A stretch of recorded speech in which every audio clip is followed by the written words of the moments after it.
لا حول ولا قوة إلا بالله السميع العليم. أعوذ بالله من الشيطان اللعين الرجيم. بسم الله الرحمن الرحيم. الحمد لله رب العالمين. الصلاة والسلام على أشرف الأنبياء والمرسلين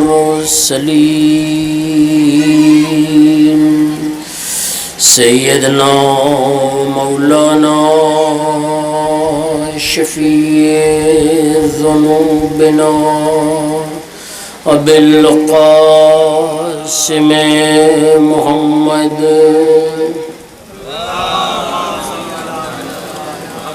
وآله الطيبين الطاهرين المعصومين الذين أذهب الله عنهم الرجس وطهرهم تطهيرا.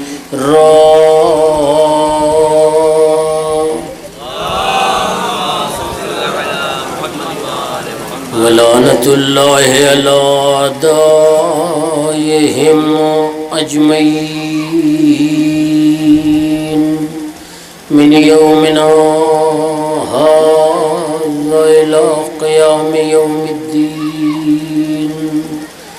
أما بعد فقد قال الله الحكيم في القرآن الكريم. بسم الله الرحمن الرحيم. إنا أعطيناك الكوثر. صلوات پڑھ دے محمد آپ حضرات سے مؤدبانہ گزارش ہے کہ ایک بار سورہ حمد 3 بار سورہ اخلاص کی تلاوت فرما کر مرحومہ کی روح کو ایصال کر دیں. عزیزان گرامی، ظاہر ہے کہ ہر آدمی کو اس بات کا احساس ہے کہ داون وقت میں گنجائش نہیں. تو ظاہر ہے کہ اگر سننے والوں کو اس بات کا احساس ہے تو پڑھنے والے کو اور زیادہ احساس ہونا چاہیے. لہذا آپ یہ نہ سوچیے گا کہ میں کسی طولانی گفتگو کو اس وقت آپ کے حوالے کروں گا. تھی کچھ باتیں ذہن میں جو آپ کے حوالے کرنا چاہتا تھا، مگر وقت اور کیفیت نے چونکہ ساتھ نہیں دیا، لہذا بڑے ہی اختصار کے ساتھ ایک چھوٹا سا مرحلہ، ایک چھوٹی سی گفتگو بالکل الگ زاویے سے اپنے سننے والوں کے حوالے کرنا چاہتا ہوں. آیت تک کوشش کروں گا کہ پہنچ جاؤں اور ترجمہ آپ تک پہنچ جائے. اسی لیے میں نے آیت ایسی پڑھی ہے کہ پورا سورہ بھی آپ کو یاد ہے اور اس کا ترجمہ بھی آپ کو یاد ہے، تاکہ بعد میں آپ مجھ سے یہ نہ پوچھیں کہ حضور آپ نے یہ آیت جزو خطبہ بنا کے پڑھا تھا یا جزو مجلس بنا کے پڑھا تھا. اس لیے مشہور معروف فقرہ قرآن مجید کا آپ کے حوالے کیا. ایک زن مومنہ کی ایصال ثواب کی مجلس ہے. اپنے اس پڑھے لکھے مجمع سے اور ارباب علم سے خود اپنی فکر کی اصلاح درکار ہے. ایک چھوٹا سا سوال اپنے قوم اور ملت کے نوجوانوں کے حوالے کرنا مقصود ہے یا مقصد ہے کہ کبھی ہم نے اس پہ غور کیا کہ ہمارے بزرگوں نے ایصال ثواب کے نام پر مجلس حسین ہی کو مرکزیت کا درجہ کیوں دیا؟ دیکھیے، اگر یہی سوال حل ہو گیا تو آپ جانتے ہیں کہ ذاکر اگر سوال نہ اٹھائے گا تو نقطہ بنے گا نہیں، اور نقطہ بنے گا نہیں تو مجلس چلے گی نہیں. یہ واقعی سب سے بڑی مجبوری ہماری ہے. لہذا میں نے سوال پہلے آپ کے حوالے کیا کہ کہ کبھی ہم اس پہ واقعی غور کریں، بہت ضروری ہے۔ ایسا نہیں ہے کہ یہ فرش ازا ایک رسم ہے، 40واں ایک رسم ہے، مجلسیں ایک رسم ہے، اور ایک بنے ہوئے اصولوں کے تحت ظاہر ہے کہ ہم یہاں جمع ہو جاتے ہیں۔ اس وقت جب لوگ گھروں سے نکلنے کے لیے تیار نہیں ہیں تو یہ مجمع ایک ہلکی سی چھاؤنی ڈال کر اس راستے میں بیٹھا ہے، تو کوئی ایسی بات تو ہے مجلس میں جو دنیا کی شہنشاہیت میں نہیں ہے، دنیا کی بنی ہوئی قالینوں میں نہیں ہے، دنیا کے عیش قدوں میں نہیں ہے۔ اور وہ خصوصیت یہ ہے کہ ہر عیش قدے کو دعائے زہرا حاصل نہیں ہے، مجلس حسین کو دعائے زہرا حاصل ہے۔ ایک صلوات پڑھ دے محمد اور آل محمد پر۔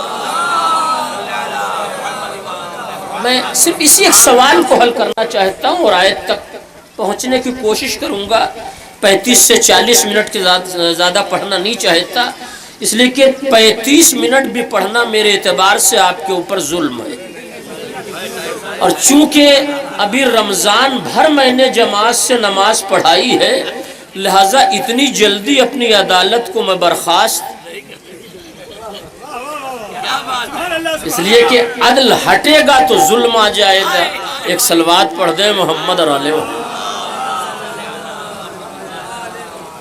اور یہ بھی بات ذہن میں رکھیے گا، مجلس حسین بڑی نازک سی شے ہے، دنیا میں اس سے زیادہ نازک شے کوئی چیز ہے نہیں میرے اپنے اعتبار سے۔ ہو سکتا ہے میرا اپنا کوئی اعتبار نہ ہو، مگر میرے اپنے اعتبار سے مجلس حسین بڑی نازک سی شے ہے۔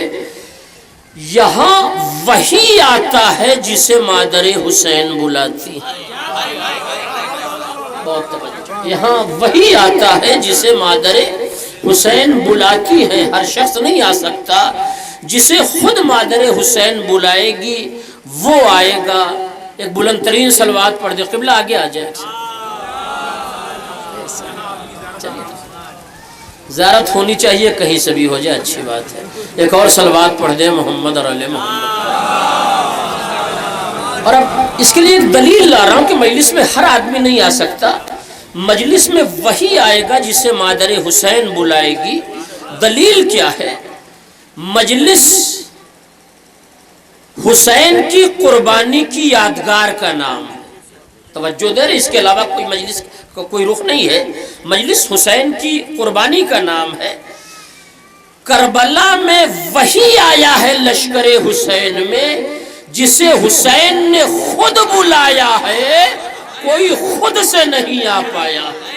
توجہ دے، کوئی خود سے نہیں آ پایا ہے، جسے فاطمہ کے لال نے بلایا ہے وہی مجلس، وہی حسین کے لشکر میں آیا ہے۔ ورنہ مدینے سے چلے مکے آئے، مکے سے چلے کربلا آئے، کتنی تعداد گھٹی ہے، بڑھی ہے، لوگ قربانیوں کا تذکرہ سن کر ہٹتے رہے، آتے رہے، جاتے رہے، مگر جسے حسین نے بلایا وہی آیا۔ اگر ایک آخر تک نہیں آ پایا تو حسین نے خط بھیج کے حبیب کو بلایا تاکہ دنیا پہچان لے کہ کربلا کا پورا نقشہ میں نے بنایا ہے، یزید کا بنایا نہیں۔ یہ میں نے ایک لفظ آپ کے حوالے کی ہے، اس پہ آپ صدیوں غور کریے۔ ایک لفظ میں نے آپ کے حوالے کی، اس پہ واقعی بحث کی ضرورت ہے کہ کربلا کا پورا نقشہ کوئی یہ نہ کہے کہ یزید نے بنایا ہے۔ کربلا کا نقشہ یزید کا بنایا ہوا نہیں ہے۔ کربلا کا نقشہ کس نے بنایا ہے؟ حسین ابن علی نے بنایا ہے۔ دلیل لا رہا ہوں، کربلا پوری حسین کے ہاتھوں میں رہی ہے، یزید کے ہاتھوں میں خالی خنجر تھا۔ نہیں، توجہ چاہتا ہوں، میں پھر اپنی بات کو واضح کرنا چاہتا ہوں۔ یزید کے ہاتھوں میں خالی خنجر تھا، اس کے علاوہ کچھ یزید کے ہاتھوں میں نہیں تھا، سب حسین کے ہاتھوں میں تھا۔ دلیل لا رہا ہوں، دعا دے دیجئے گا۔ آپ مجھے بتائیں، حسین ویسے قتل ہوئے جیسے یزید چاہتا تھا، یا حسین ویسے قتل ہوئے جیسے خود چاہتے تھے؟ یہ سب جانتے ہیں، چلتا ہوا خنجر ہٹا ہے، گلا واقعی پیشانی سجدے میں رکھی گئی اور حسین نے کہا تو مجھے ایسے قتل نہیں کر سکتا تو جس قاتل کے ہاتھوں میں طریقہ قتل بھی نہ ہو محاذ اس کے ہاتھوں میں کہاں سے آ جائے۔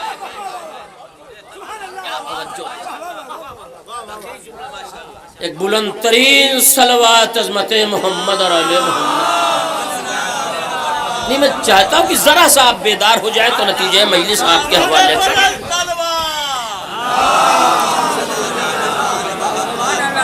ٹھیک ہے، دلیل کیا ہے کہ سارا منظر حسین کے ہاتھوں میں تھا؟ دیکھیے ساری باتیں سنی سنائی، یہ صرف لفظ بدلے دے رہا ہوں۔ سارا نقشہ حسین نے کیسے بنایا دلیل سن لیں۔ ہمارے علماء کرام بیٹھے ہیں، ہمارے بزرگ بیٹھے ہیں، ہمارے دوسرے بزرگ بیٹھے ہیں، ان سے واقعی اپنی فکر کی اصلاح چاہتا ہوں۔ یاد رہے پورے نقشے کا ڈاٹا آپ کے حوالے کرنا چاہتا ہوں۔ ایک اور صلوات پڑھ دے محمد اور آل محمد۔ آئیے دلیل کی طرف آ جائیے۔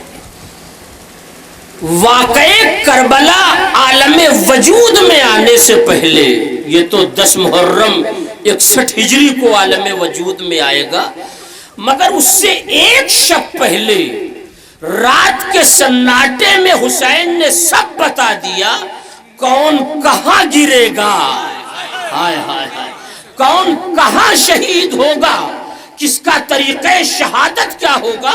تاریخ میں سارے منظر پائے جاتے ہیں۔ شب عاشور جب مولا کربلا کے مقتل میں آئے ہیں تو سارا نقشہ بنایا ہے، اس کی پوری روایت آپ کی نظروں کے سامنے ہے۔ کون کب گرے گا، کون کیسے آئے گا، کون کہاں جائے گا اور کون کیسے شہید ہوگا، یہ ساری باتیں خود بتا رہی ہیں کہ حسین کربلا میں مظلوم تو ہیں مجبور نہیں ہے۔ مظلوم ہونا اور ہے اور مجبور ہونا۔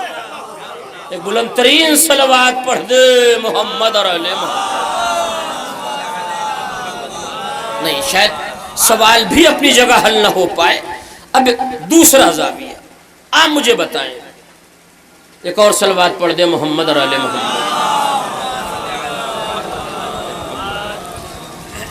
حسین نے کربلا میں جنگ کی ہے۔ کوئی کہے گا کہ حسین نے کربلا میں جنگ کی ہے؟ یہ تصور نہ کریے گا کہ حسین نے کربلا میں جنگ کی۔ دلیل آپ خود مجھے دیں گے، میں نہیں۔ اگر حسین جنگ کرنا چاہتے تو دنیا کا وہ سپاہی لا کے مجھے بتائیں جو حسین سے معرکہ جیت لیتا۔ حسین علی کے لال ہے۔ جتنا محاذ علی نے لڑا ہے، جنگیں کی ہیں مدینے میں، خیبر، خندق، بدر و حنین، سب کا توجہ چاہتا ہوں، سب کا تجربہ حسین کے پاس ہے۔ جنگ حسین نے نہیں کی ہے۔ یہی لفظ پہنچ جائے گی تو میرے اس بستی میں آنے کا حق ادا ہو جائے گا۔ یہ مجلس آپ کے لیے اہمیت کی حامل ہو یا نہ ہو، میرے لیے بہت اہمیت کی حامل ہے، لیکن آج میری ذاکری کے 38 سالہ دور میں ایک جگہ کا اضافہ ہو گیا۔ یہ زمین میری ذاکری کی گواہی دے گی، پہلی بار آپ کی بستی میں آیا، اس لیے آپ کے لیے اہمیت کی حامل ہو یا نہ ہو، میرے لیے ہو گئی۔ میں پہلی بار آئی ہوں، زمین واقعی میری خطابت پر بروز محشر گواہی دے گی۔ جنگ حسین نے نہیں کی ہے، جنگ یزید نے کی۔ اگر جنگ حسین کرتے تو وہ سپاہی لا کے مجھے بتائیے جو حسین سے جنگ جیت لیتا۔ اگر جنگ کرنا حسین کا مقصد ہوتا تو تنہا حسین کا عباس کافی تھا، کسی اور کو بلانا ہی نہ پڑتا۔ بہت توجہ، تنہا حسین کا عباس کافی تھا، بقیہ حسین کو کسی کو جمع نہ کرنا پڑتا۔ ایک عباس پورے کربلا کو سر کر لیتے۔ اور اس مختصر سے مجمع میں کون ایسا آدمی ہے جو یہ کہے کہ ہاں مولانا آپ غلط پڑھ رہے ہیں، عباس معرکہ سر نہیں کر سکتے تھے؟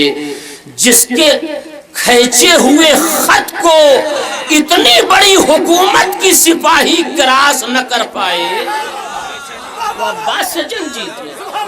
توجہ دے، جزاک اللہ، جزاک اللہ یا علی یا علی۔ آخری دلیل سن لیجیے اور میں اپنے سوال کی طرف آ جاؤں تاکہ 40 منٹ کے اندر میری گفتگو مکمل ہو جائے کہ جنگ حسین نے نہیں کی ہے، جنگ یزید نے کی ہے. دعاؤں کے ساتھ غریب الوطن کا یہ فقرہ سن لیجئے. دلیل کیا ہے بھائی؟ جنگ کے لیے دو چیزوں کا ہونا ضروری ہے, اس کے بغیر جنگ نہیں ہو سکتی. جیسے آج کے دور میں مجلس کے لیے اچھے مائک کا ہونا ضروری ہے, چاہے ذاکر کے پاس میٹر رہے چاہے نہ رہے. ٹھیک ہے, یہ اتنا شور کر دے گا کہ پبلک سمجھ لے گی کہ ہاں کھانے کی گھنٹی بج گئی. توجہ دے, آپ یقین کریں. پوری تاریخ نچوڑ کر آپ کے حوالے کر رہا ہوں, جو میرا اپنا مزاج ہے اس مزاج سے دو تین فقرے. جنگ حسین نے نہیں کی ہے, جنگ یزید نے کی. دلیل کیا ہے؟ جنگ کے لیے دو چیزوں کا ہونا ضروری ہے, اس کے بغیر جنگ نہیں ہو سکتی. پہلا مرحلہ, جنگ کے لیے سپاہی بلائے جاتے ہیں, لیکن دنیا کا کوئی بادشاہ, توجہ دیا, وہ محاذ جنگ پہ نہیں جاتا. وہ دارالحکومت میں ٹی وی کے سامنے بیان دیتا ہے کہ ہم جیت رہے ہیں, جبکہ لڑ غریب رعایا ہے. توجہ دیا, دنیا کا پورا نظام آپ دیکھیں, ہر جگہ کا بادشاہ یہی ہے. وہ ٹی وی پر بیان دیتا ہے کہ صاحب ہم جنگ جیت رہے ہیں, جبکہ اس کے لشکر محاذ پر ہوتے ہیں. وہ لڑتا ہے, لشکر لڑتا ہے, بادشاہ نہیں لڑتا.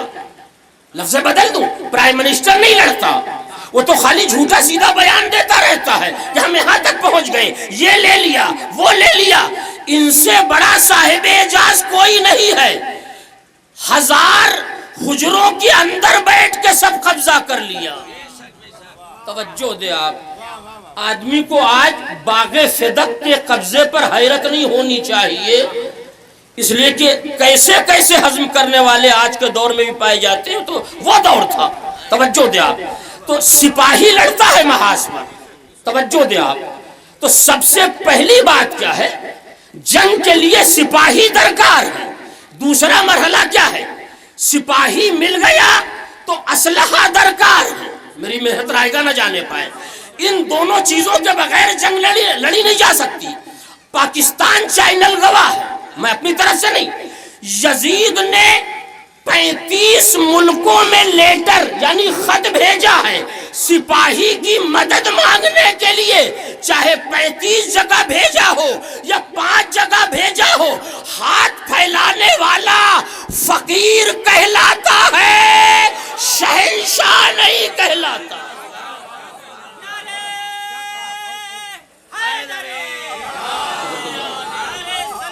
اگر آپ متوجہ ہیں تو میں واقعی آپ کا شکر گزار ہوں.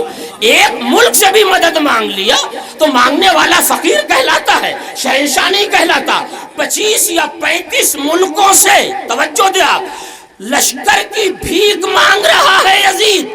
حسین نے جنگ نہیں کی, یزید نے جنگ کی ہے. دونوں کا فرق پہچانے. ایک 25 یا 35 ملکوں سے لشکر کی مدد مانگ رہا ہے, ایک چراغ گل کر کے سپاہی ہٹا رہا ہے.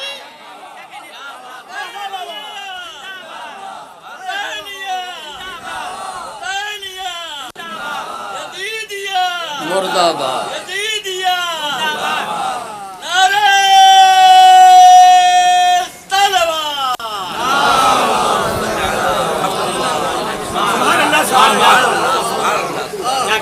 حسین چراغ گل کر رہے ہیں جنت کی ضمانت کے ساتھ کہ تم میں جو جان جس کو جانا ہے چلا جائے.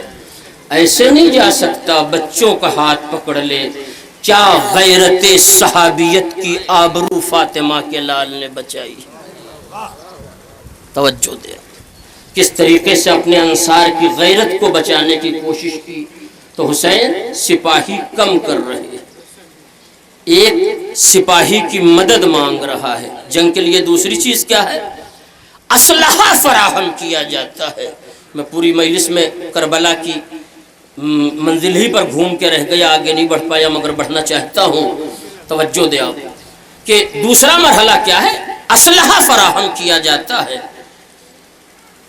محمد طارق, آپ نے نام سنا ہوگا, بادشاہ گزرا ہے.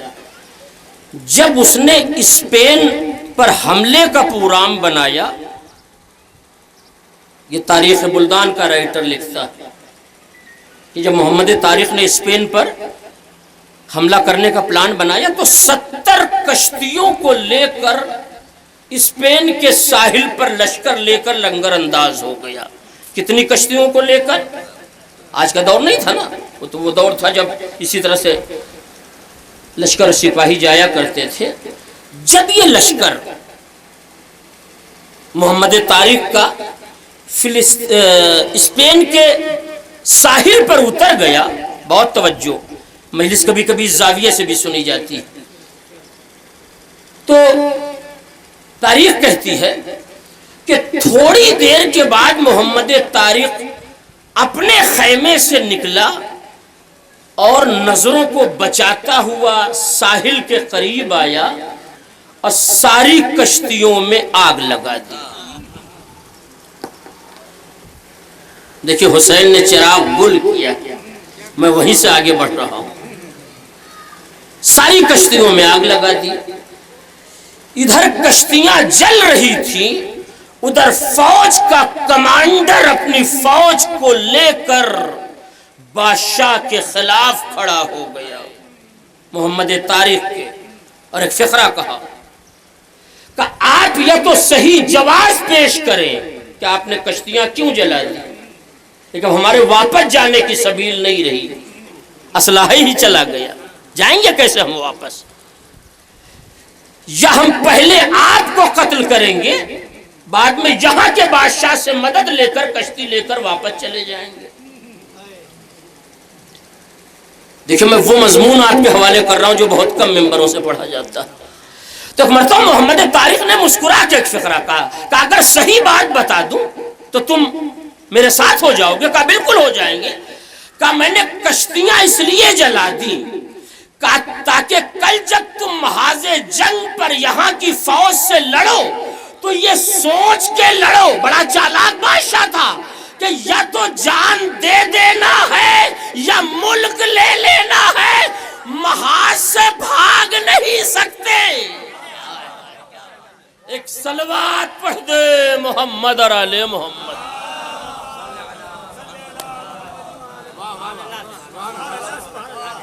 تم کل یہ سوچ کر لڑو گے یا ملک لے لینا ہے یا جان دے دینا ہے. مجھے نہیں معلوم کتنا تجربہ اس نے تاریخ اسلام سے اٹھایا کہ اگر فوج کو لڑانا ہے تو بھاگنے کا دروازہ پہلے بند کر دو.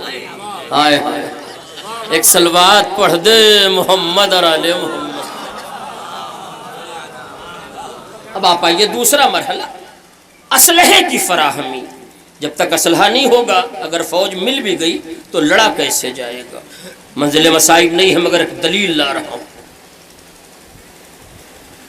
شب عاشور امام حسین کربلا میں اپنے خیمے، اپنے انصار، اپنے بھائی، اپنے اعزاء، اپنے اقربا کے ظاہر کے درمیان کچھ چیزوں کا جائزہ لے رہے ہیں. توجہ دے آپ. اب میرے پاس لفظ کی وضاحت کا وقت نہیں ہے، پھر کبھی آپ کے حوالے کر دوں گا، ورنہ میرا یہ طریقہ خطابت نہیں ہے.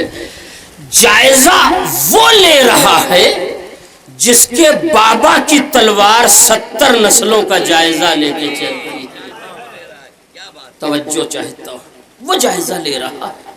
بھائی عباس کیا کر رہے ہو؟ کہ کل کی جنگ کی تیاری ہو رہی ہے. ظاہر ہے کہ زہیر بھی موجود ہے، حبیب بھی موجود ہے، دو حسین کے جاباز سپاہیوں کی موجودگی میں گفتگو ہو رہی ہے. حسین نے پوچھا بھیا دیکھیں کیا تیاری کر رہے ہو؟ راوی کہتا ہے کہ حسین کی فوج کا کمانڈر صرف تلوار پر سائیکل کر رہا ہے. کہا بھیا ذرا تلوار ہم بھی تو دیکھیں. ظاہر کہ کمانڈر ہے، یہ بھائی بھی ہے، یہ غلام بھی ہے. توجہ دے، یہ آقا ہے. توجہ دے آپ. فوراً تلوار ہاتھ میں دے دیا. میری مجلس کا سب سے قیمتی فقرہ آپ کے حوالے کر رہا ہوں. کربلا نے جیسے اطاعت کا دروازہ کھولا ہے دنیا سوچ نہیں سکتی. توجہ دے آپ. ایک بار دو ہاتھوں سے تلوار کو توڑ دیا کہ ہم یہاں جان دینے آئے ہیں، ہمارا مقصد یہاں جان لینا نہیں ہے. میری لفظ راجہ نہ جانے پائے. اس تلوار کے توڑنے پر عباس کی طرف سے ذرہ برابر بھی احتجاجی لفظ کا نہ آنا اس بات کی زندہ دلیل ہے کربلا اطاعت کو پروان چڑھا رہی تھی، سپاہی پروان نہیں چڑھا رہی۔ ایک صلوات پڑھ دے محمد اور آل محمد۔ اب آپ آئیں تتمہ کلام کی طرف آ جاؤں، حالانکہ وقت بچا نہیں، 20-25 منٹ تو یوں ہی چلے گئے، مگر پھر بھی آیا ہوں تو اس کا تھوڑا سا حق ادا ہو جائے۔ بات یہاں سے چلی تھی کہ ہمارے بزرگوں نے مجلس حسین ہی کو مرکزیت کا درجہ کیوں دیا ہے نا؟ سارے کام ہوں گے ایک الگ بات ہے، مگر مجلس کو مرکزیت کا درجہ دیا جاتا ہے۔ قرآن خوانی بہترین ایصال ثواب، ایسا نہیں ہے۔ اب دھیرے دھیرے مفقود ہوتی چلی جا رہی ہے، پروردگار ہمیں توفیق کرامت فرمائے کہ ہم اس کی طرف متوجہ ہوں، مگر قرآن خوانی بہترین ایصال ثواب۔ مرنے والے کے لیے نماز پڑھی جائے، بہترین ایصال ثواب۔ مرنے والے کے لیے کوئی کتاب بانٹی جائے، جیسا کہ عام طور سے 40واں میں ایک رسم بن گئی ہے کہ کتابیں بانٹی جاتی ہیں، ٹھیک ہے۔ اسی اکبرپور کے علاقے میں کہیں کا ایک واقعہ بہت پہلے لوگ نقل کرتے تھے، کہیں قرآن بانٹا گیا تھا، ٹھیک ہے، اور ہوا کیا تھا وہاں وہ بھی آپ جانتے، مجھے پڑھنا نہیں ہے، مگر ایک رسم ہے کتاب بٹے گی، بانٹنا چاہیے، ٹھیک ہے، میں اس سے کوئی وہ نہیں، مگر میں ایک لفظ آپ کے حوالے کر رہا ہوں، آپ اس پہ غور کریے گا۔ 40ویں میں بہترین کھانا کھلایا جائے گا، یہ بھی ایک رسم ہے، چاہے سودی پیسہ لے کے کھلایا جائے، گھر کا زیور چلا جائے، مگر 40ویں میں کھانا اچھا ہونا چاہیے۔ یہ تو خدا کا شکر ہے کہ ابھی ہماری قوم میں اتنی سمجھداری ہے کہ یہ زمین والے خطیبوں کو تلاش کرتے ہیں، ورنہ 50-60 ہزار لگا کر 1.5-2 لاکھ لگا کر آسمانی خطیب کو بھی بلانے کی کوشش کریں، اور بلانا بھی چاہیے۔ دنیا کی ہر قوم اپنے خطاط کے تابع ہے، توجہ دے آپ، ٹھیک ہے۔ تو اب یہ ساری چیزیں ہیں جو ہوا کرتی ہیں۔ اگر آپ کی پوری لائف میں، اس میں میرے بہت سے بزرگ بیٹھے ہیں جو عمر میں بہرحال مجھ سے تقریباً دوہری منزل میں ہے، حالانکہ میں ممبر سے اپنی عمر کا صحیح اعلان کبھی نہیں کرتا، یہ بھی آپ کو بتا دوں۔ ایک صلوات پڑھ دے محمد اور آل محمد۔ لیکن کوئی ایسا اشتہار، ہمارے چچا بیٹھے اللہ انہیں صحت و سلامتی عنایت فرمائے، کوئی ایسا اشتہار آپ مجھے بتائیں جس میں یہ لکھا گیا ہو کہ مجمع جمع ہو، بہترین کھانا کھلایا جائے گا، آئیے کھانا کھائیے، سورہ فاتحہ پڑھیے، چلے جائیے، مجلس نہیں ہوگی، حالانکہ ہر آدمی کا دل یہی چاہتا ہے۔ میں نے پڑھ دیا، آپ نے سن لیا، مگر اگر کوئی ایسا اشتہار آج تک نکلا ہو تو آپ مجھے بتائیں کہ صاحب اس میں یہ کہا گیا ہو کہ صاحب بہترین کھانا کھلایا جائے گا، بلکہ کھانا کھلایا نہیں جائے گا، ایک زندہ مرغا دے دیا جائے گا، لے جا کے گھر پکائیے، ٹھیک ہے، سب کھائیں، گھر والے پورے کھائیں۔ کوئی ایسا اشتہار نظروں سے گزرا ہو تو میں اپنی بات یہیں سے واپس لیے لیتا ہوں۔ کوئی ایک اشتہار آج تک ایسا نہ نکلا کہ جس میں یہ کہا جائے کہ صاحب مجلس نہیں ہوگی، آئیے کھانا کھائیے، سورہ فاتحہ پڑھیے اور چلے جائیے۔ اور اگر کسی نے یہ حماقت کی کہ صاحب چلیے ایک اشتہار ایسا بھی نکلوا ہی دیتے ہیں کہ خالی لوگ کھانا کھائیں اور سورہ فاتحہ پڑھیں اور چلے جائیں، اب پوری مجلس کا جان فقرہ آپ کے حوالے کر رہا ہوں، تو آپ یقین کریں جو مجمع خالی کھانے کے نام پر آتا ہے وہ بھی آنے کے لیے تیار نہیں ہوگا، اور 70 طرح کا منہ بنا کے کہے گا کہ جب مجلس نہیں ہو رہی ہے، کبھی فرش عزا پہ بیٹھنے کی توفیق نہیں ہوئی ہمیشہ اپنی گاڑی دور کھڑی کر کے اسی پر بیٹھ کر موبائل کھیلتے رہے.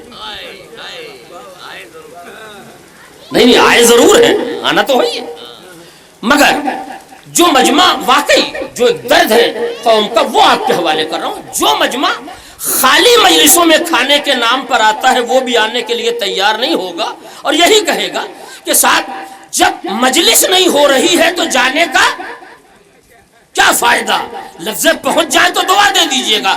یعنی آج بھی دنیا کا ہر انسان اگر اپنی غیرت بچا رہا ہے تو مجلس کو ذریعہ بنا رہا ہے.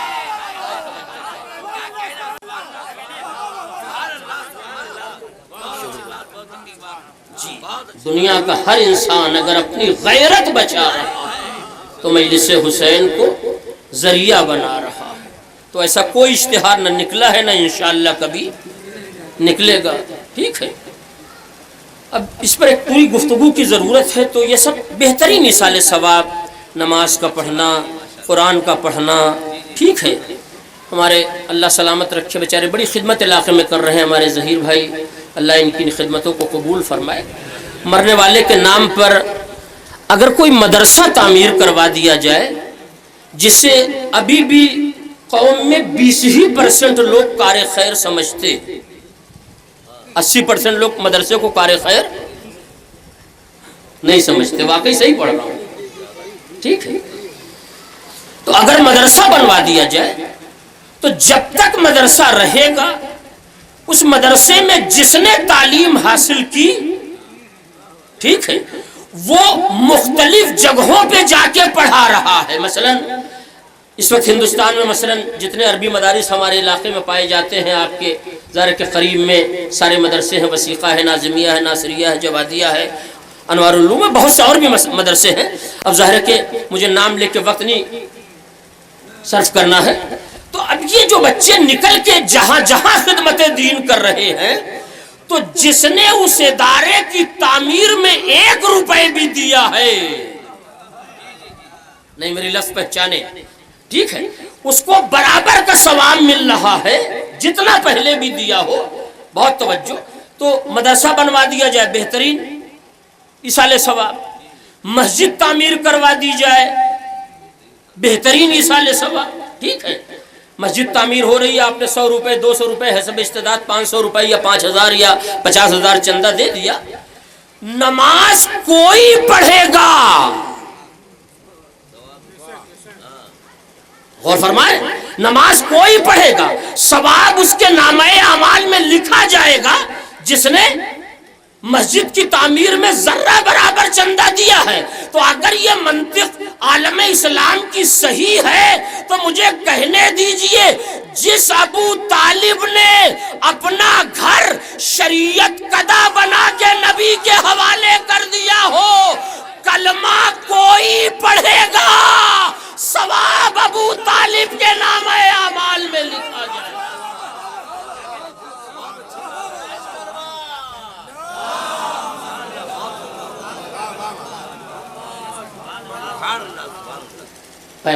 واقعی ابو طالب نے اپنا گھر شریعت قدا بنا کر نبی کے حوالے کر دیا. اور اس پر اس لیے بحث کی ضرورت ہے کہ اگر اسلام کا پہلا جلسہ مدینے میں ہوتا تو یہ بحث نہیں چھڑ سکتی تھی. اسلام کا پہلا جلسہ مکے میں ہو رہا ہے جہاں اللہ کا اپنا گھر موجود ہے، مگر مجھے مصلحت خدا نہیں معلوم کہ اسلام کا پہلا جلسہ اپنے گھر میں نہ ہو پایا، ابو طالب کے گھر میں کیوں ہو رہا ہے. ایک صلوات پڑھ دیں محمد اور آل محمد. اب پوری گفتگو کو سمیٹ کر بات کو سمیٹنے کی کوشش کرو، توجہ دے آپ. تو یہ سب بہترین ایصال ثواب ہے. مدرسہ بہترین ایصال ثواب، مکتب بہترین ایصال ثواب، مسجد کی تعمیر بہترین ایصال ثواب. ٹھیک ہے، حالانکہ ایصال ثواب کے لیے ایک بات میرے بچوں کے ذہن میں آ جائے کہ ایصال ثواب حسب ضرورت کیا جائے. مثلا کتابیں بہت بڑھ چکی ہیں، اب جس مسجد میں پنکھا نہیں ہے وہاں پنکھا لگوا دیا جائے.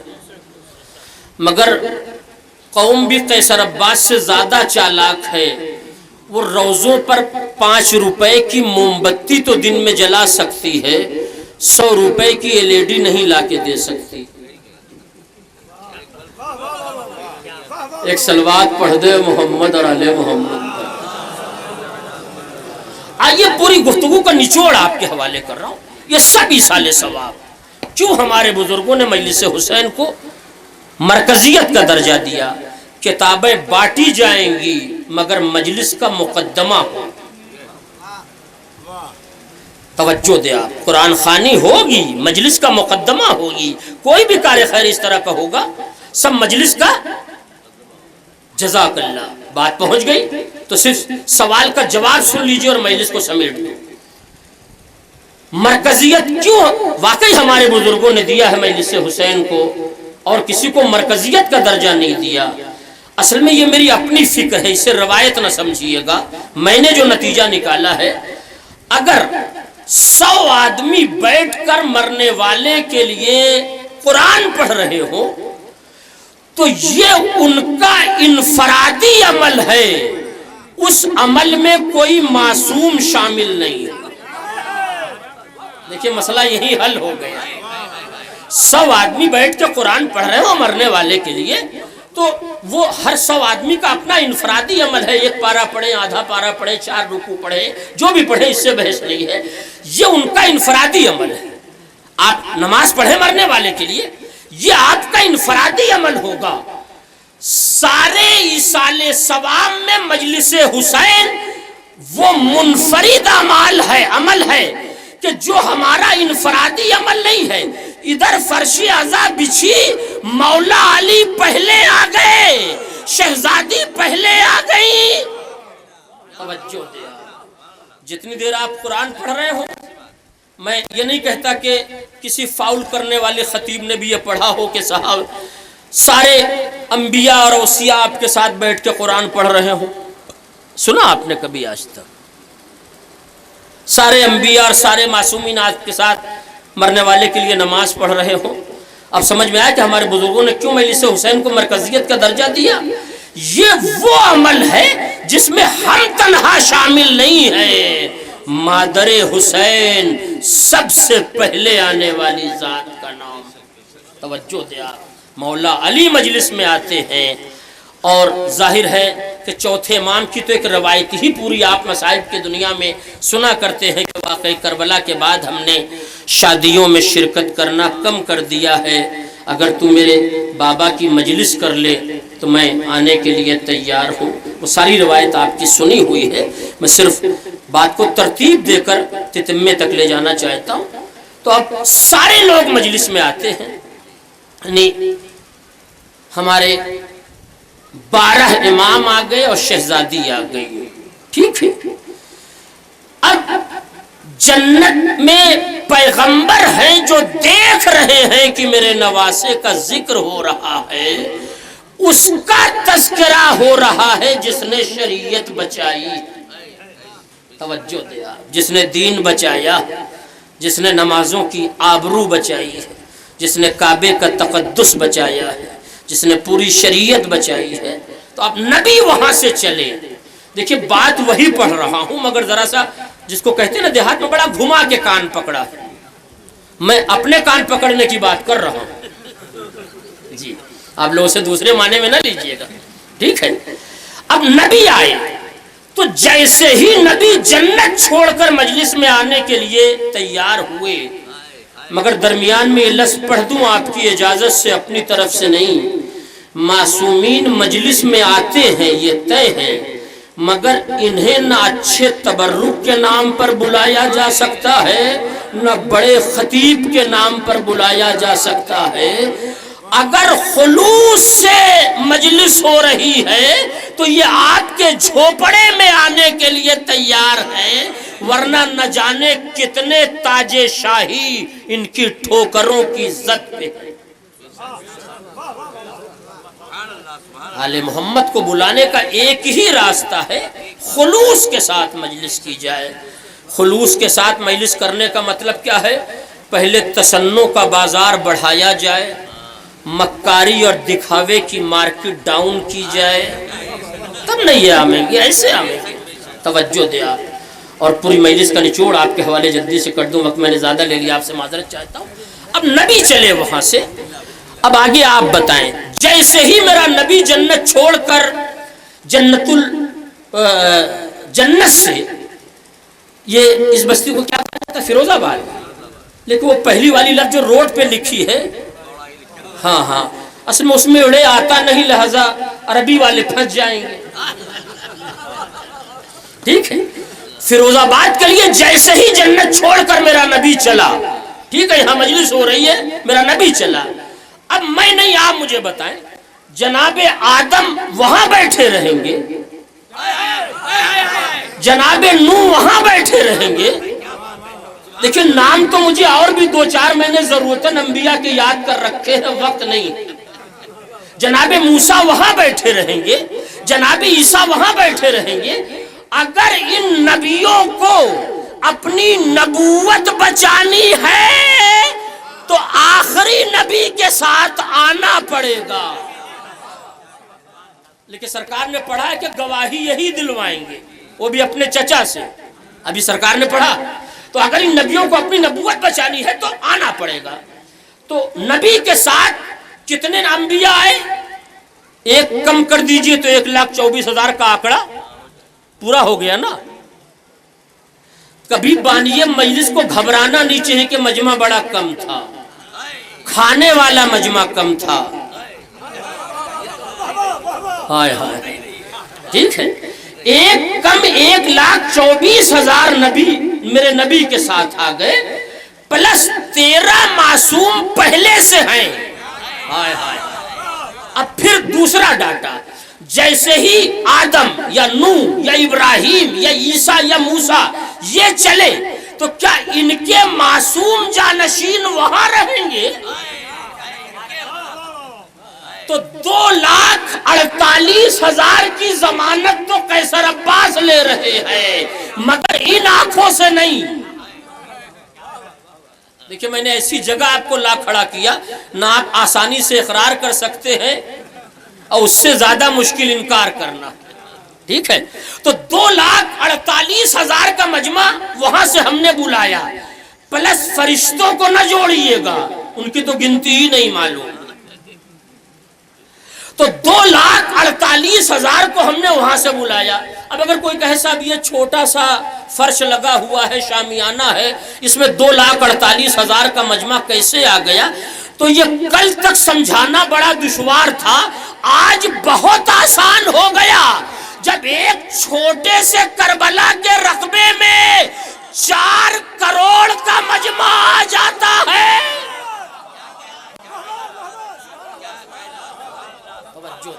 اب مجلس کہتے کسے ہیں وہاں تک آپ کو لایا، 4 سے 5 منٹ اور لینا چاہتا ہوں۔ دیکھیں جناب، میری مجبوری کیا ہے، میں بنارس سے آیا ہوں، وہ بھی کل کا چلا ہوں، اور یہ درد آپ شاعر سے پوچھ سکتے ہیں اور ذاکر سے پوچھ سکتے ہیں، سننے والے یہ درد جانتے ہی نہیں۔ ایک صلوات پڑھ دے محمد اور آل محمد۔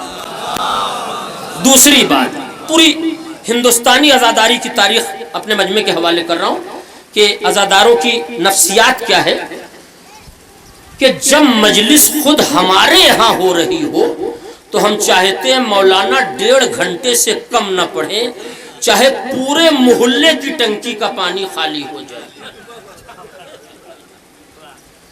اور جب ہم کہیں شرکت کرنے کے لیے جاتے ہیں تو ہم چاہتے ہیں مولانا کبڈی کا پالہا جیسے ہوتا ہے چھو کے چلے آویں، تو ان سے اچھا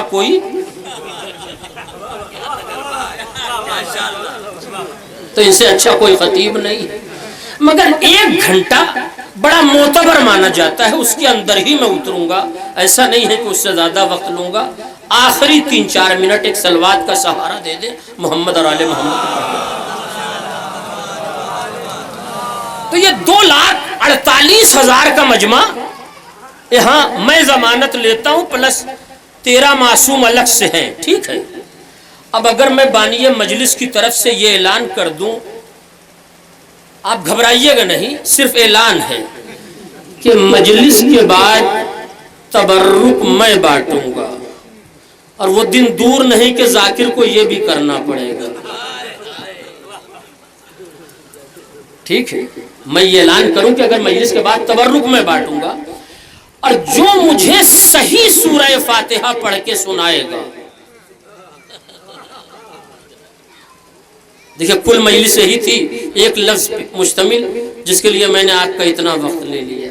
ٹھیک ہے، تو جو مجھے صحیح سورہ فاتحہ پڑھ کے سنائے گا میں اسے تبرک دوں گا. تو آدھے سے زیادہ مجمع مجلس ختم ہونے سے پہلے چلا جائے گا، نہ رہیں گے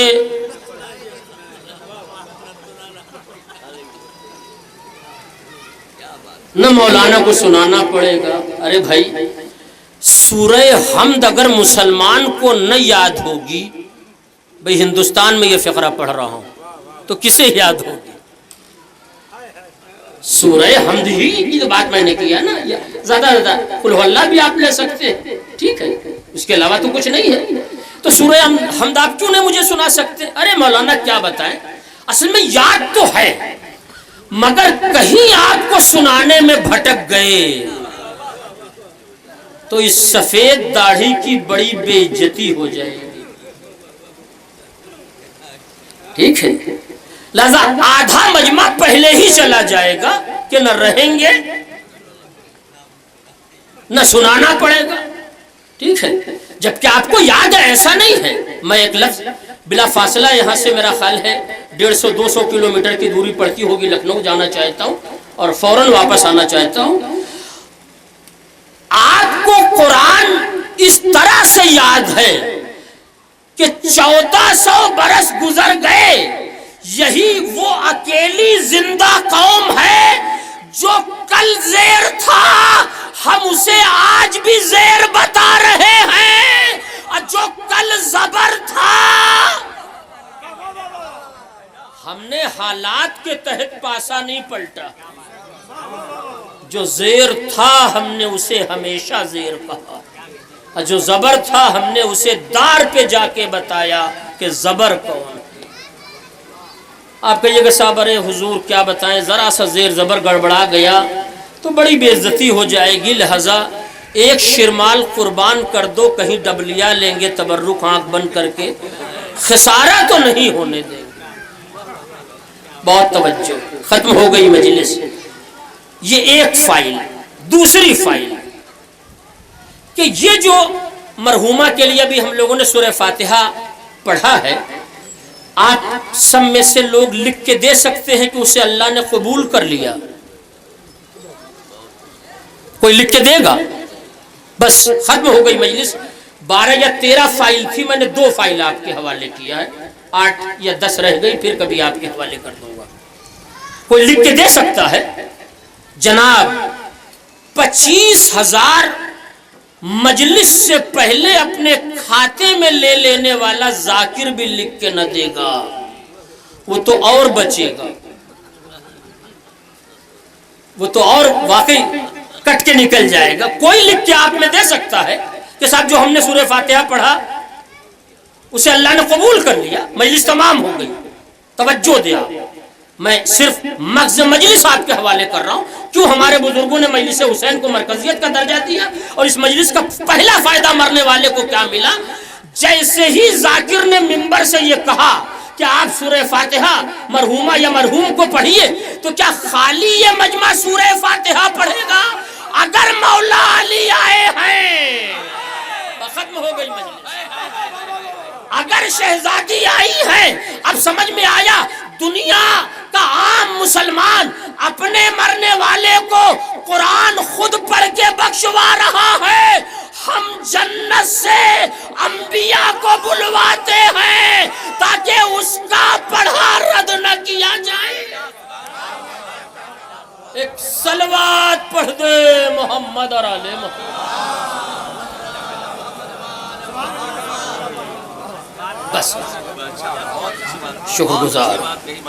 اگر واقعی جیسے ہی ذاکر یہ کہتا ہے تو کوئی ایسا ہے جو کہہ دے گا صاحب یہ لوگ تو تبرک کی لالچ میں آتے ہیں، معاذ اللہ نعوذ باللہ. نہیں، یہ طے ہے کہ اگر یہ مجمع سورہ فاتحہ پڑھے گا تو اگر انبیاء کرام آئے ہیں تو وہ بھی پڑھیں گے، اگر مولا علی آئے ہیں تو وہ بھی پڑھیں گے۔ میں لفظ اگر سے بات کر رہا ہوں کہ انہیں آسانی سے نہیں بلایا جا سکتا۔ اگر شہزادی آئی ہیں، ہمیں اپنے پڑھے ہوئے پر اعتبار نہیں ہے۔ اس پورے مجمع میں کوئی ایسا ہے جو کہہ دے کہ مولا علی سورہ فاتحہ پڑھیں اور اللہ قبول نہ کرے؟ پیغمبر اسلام سورہ فاتحہ پڑھیں اور یہ بحث کی جائے کہ وہاں پہنچا کہ نہیں پہنچا؟ میرا تو عقیدہ یہ ہے کہ خالی آل محمد شرکت کر لے کسی ایصال ثواب کی مجلس میں تو مرنے والے کی نجات یقینی ہو جائے۔ سورہ فاتحہ پڑھ دے تو مرنے والے کے مقدر میں 4 چاند لگ جائے۔ کیوں؟ جس کی ایک ضربت ثقلین پر بھاری ہو، اس کا پڑھا ہوا سورہ فاتحہ کتنا قیمتی ہوگا۔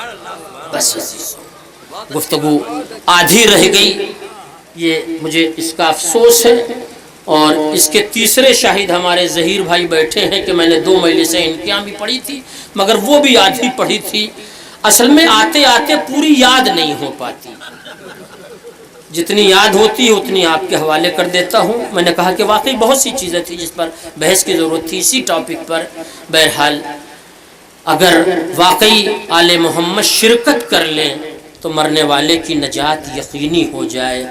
آپ یقین کریں، جب ذاکر مصائب پڑھتا ہے تو جب عام مجمع کا عالم یہ ہوتا ہے کہ مصائب پر گریہ کرتا ہے، تو جو زہرا آپ کے پہلو میں بیٹھی ہے، جس نے حسین کو چکیاں چلا کے پالا، جزاک اللہ، انشاءاللہ تڑپ کے روئیں گے۔ میں فضائل میں چاہے کمی کر دوں مگر مصائب میں نہیں کمی کروں گا۔ میں آپ سے معذرت کا خواہاں ہوں، 3 سے 4 منٹ زیادہ جائے گا مگر مصائب پڑھوں گا۔ آپ مجھے بتائیں، آج اگر ذاکر مصائب علی اکبر بیان کرتا ہے تو ہماری وہ مائیں تڑپ کے روتی ہیں جن کو اللہ نے جوان بیٹے دیے ہیں، وہ دعا کرتی ہیں ہمارے بچے سلامت رہے۔ آپ مجھے بتائیں وہ زہرا کتنا تڑپ کے روتی ہوگی جس نے کربلا میں اپنی آنکھوں سے یہ منظر دیکھا ہے کہ ہم شبیہ پیغمبر کے سینے پر برچھی کا پھل لگا ہے۔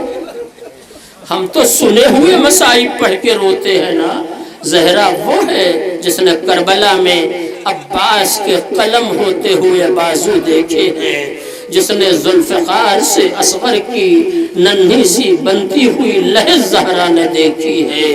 اے عزادارو، اے رونے والو، ہم پروردگار کی بارگاہ میں دعا گو ہیں، میرے مالک تجھے اسی زہرا کی ٹوٹی ہوئی پسلیوں کا واسطہ۔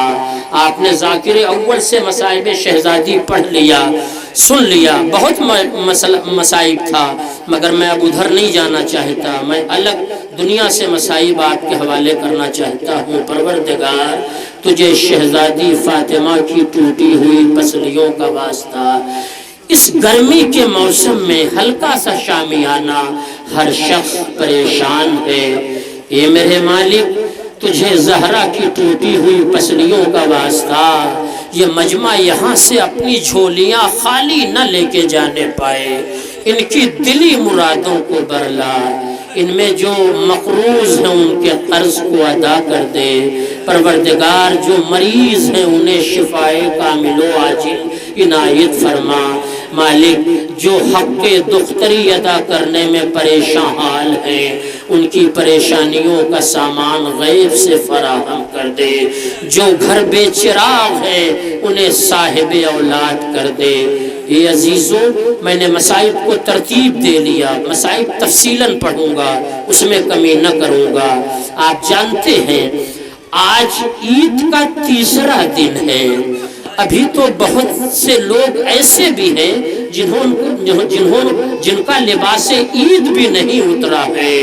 پروردگار انہیں خوشیاں عنایت فرما۔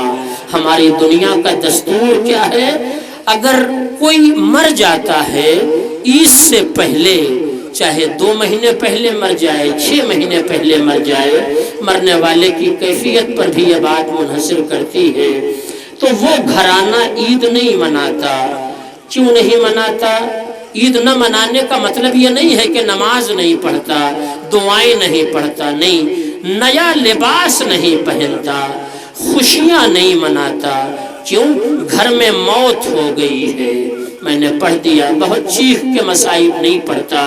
اے اولاد والوں، ذرا سوچو، اگر ایک مر جائے تو عید نہ منائی جائے، جہاں ایک دوپہر میں 72 جنازے نکل آئے ہو، وہ بھی ایسا گھرانہ جس میں علی اکبر کی جوانی شامل۔ جزاک اللہ، خدا ان آوازوں پہ رحمت نازل فرما۔ پروردگار مرحومہ کو جوار شہزادی اسلام میں جگہ عنایت فرما، ان کے شوہر، ان کے بچوں کو واقعی صبر جمیل کی دولت سے مالا مال کر دے۔ بچوں نے ماں کا اٹھتا ہوا جنازہ دیکھا ہے، مجھے معلوم ہے، میں نہیں تھا، مگر یہ یقین ہے نا کہ اولاد نے ماں کا اٹھتا ہوا جنازہ دیکھا ہے۔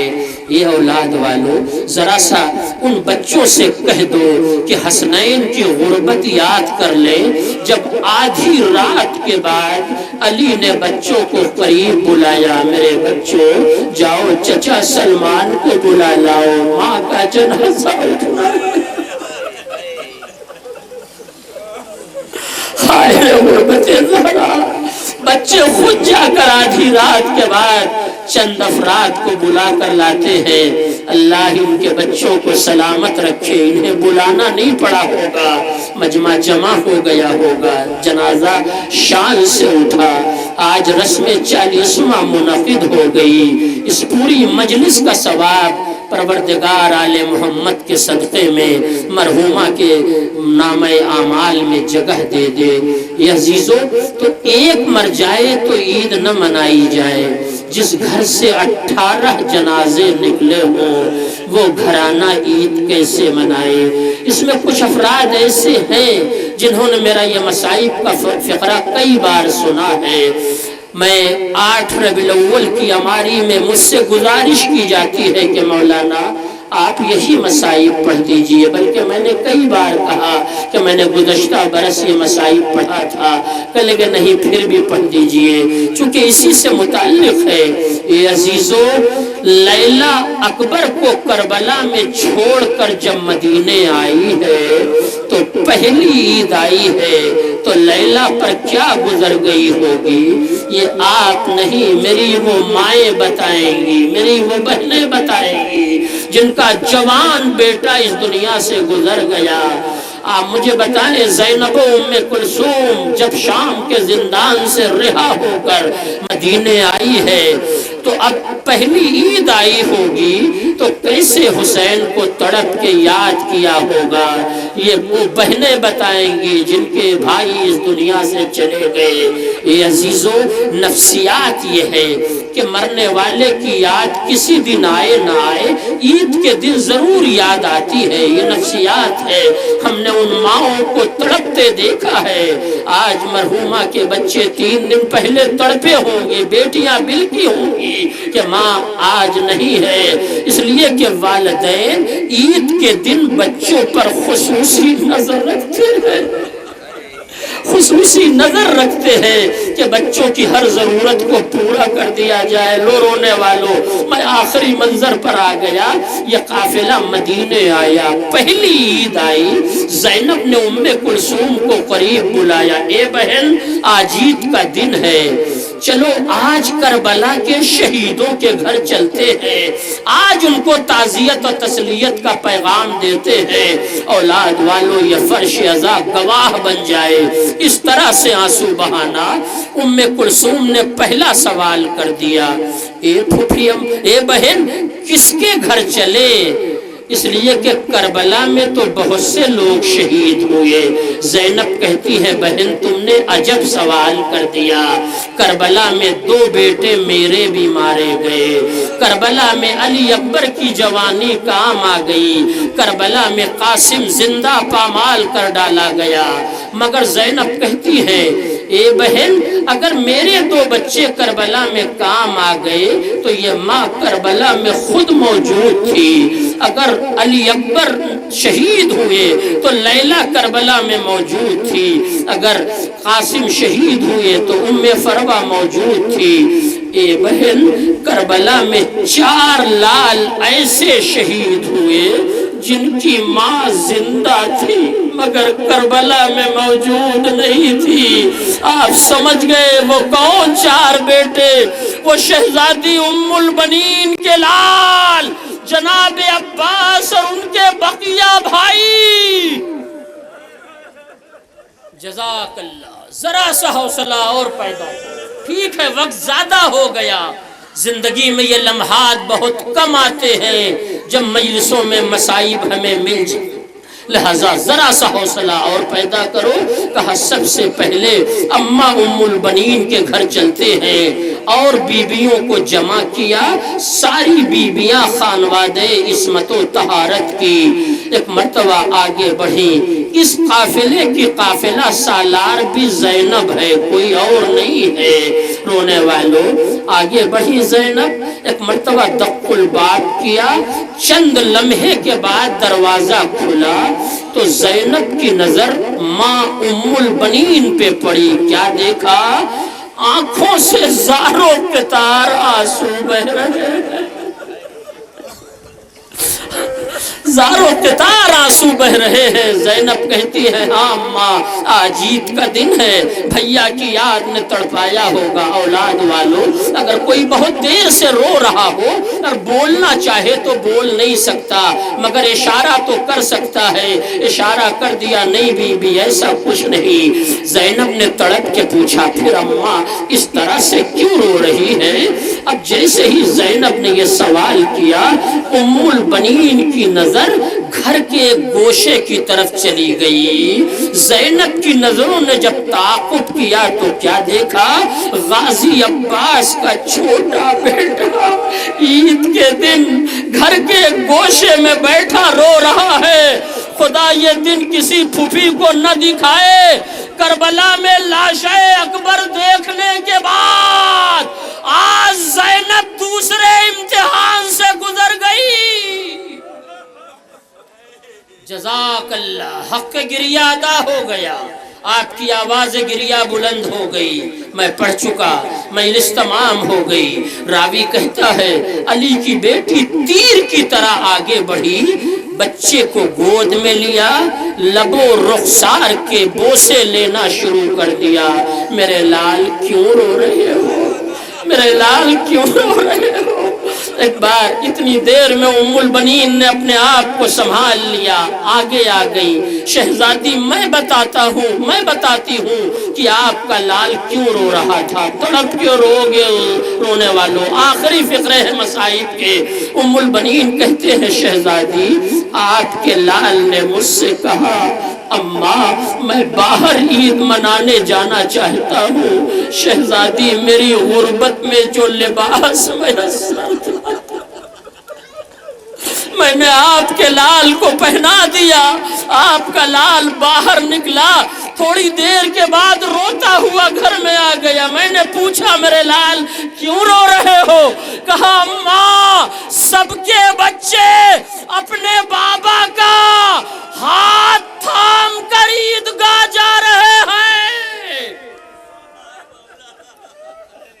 جزاک اللہ، ختم ہو گئی مجلس۔ پروردگار اس مجمع پر اپنی رحمتوں کو نازل فرما۔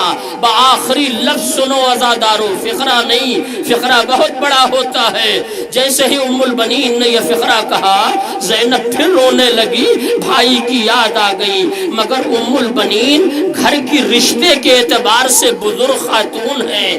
آگے بڑھی، آہستہ سے فضل کو گود میں لیا، ایک فقرہ کہا میرے لال تیری پھوپھیاں آئی ہے، آج عید کا دن ہے، بیٹا تو جانتا ہے کل سے گھر میں فاقہ ہو رہا ہے، گھر میں کوئی ضیافت کا سامان نہیں ہے۔ ارے مشکیزہ لے لے، جا پانی لے کے آ تاکہ حق ضیافت ادا ہو جائے۔ فضل نے ننا سا مشکیزہ کاندھے پہ رکھا نکلنا چاہتے تھے کہ زینب کی نظر پڑ گئی، کربلا یاد آ گئی، آگے بڑھی، بچے کو گود میں لیا، میرے لال تم پانی نہ لینے جاؤ، اسی طرح عاشور کے دن میرا عباس کربلا میں پانی لینے گیا، آج تک میرا بھیا واپس نہ آیا۔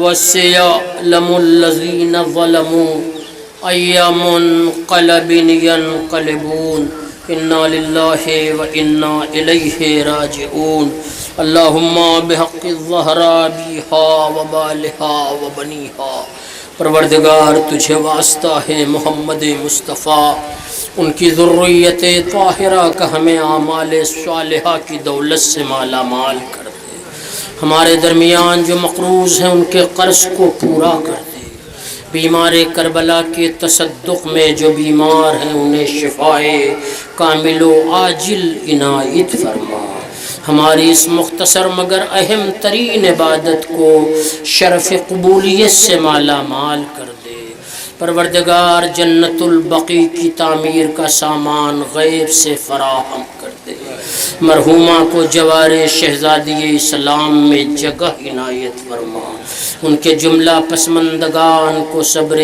جمیل کی دولت سے مالا مال کر دے۔ انہی دعاؤں میں سب سے اہم اور آخری دعا تجھے واسطہ ہے علی اکبر کی جوانی کا، تجھے واسطہ ہے غازی عباس کے کٹے ہوئے بازوؤں کا، تجھے واسطہ ہے گلوے نازنین علی اصغر کا، تجھے واسطہ ہے جناب قاسم کے پامال بدن کا، تجھے واسطہ ہے شہزادیوں کی اسیری کا، تجھے واسطہ ہے بی بی سکینہ کے اس نیل گو رخسار کا جس رخسار کی رنگت شمر کے تماچوں سے کربلا سے شام تک روزانہ تبدیل ہوتی رہی، ہمارے نامہ اعمال میں کچھ نہیں، یہی آنسو، یہی مصائب، یہی ذکر غریب زہرا ہے، اسی کو ہماری نجات کا یقینی ذریعہ قرار دے۔ مالک ہمارا امام پردے غیب میں ہے، اپنے اذن کے ذریعے ہمارے امام کے ظہور میں تعجیل عنایت فرما، ہمیں ان کے اعوان و انصار میں شمار فرما۔ ربنا تقبل منا انکا انت السمیع الدعاء۔ آپ حضرات سے گزارش ہے کہ ایک بار سورہ حمد اور 3 بار سورہ اخلاص کی تلاوت فرما کر مرحومہ کی روح کو ایصال کریں۔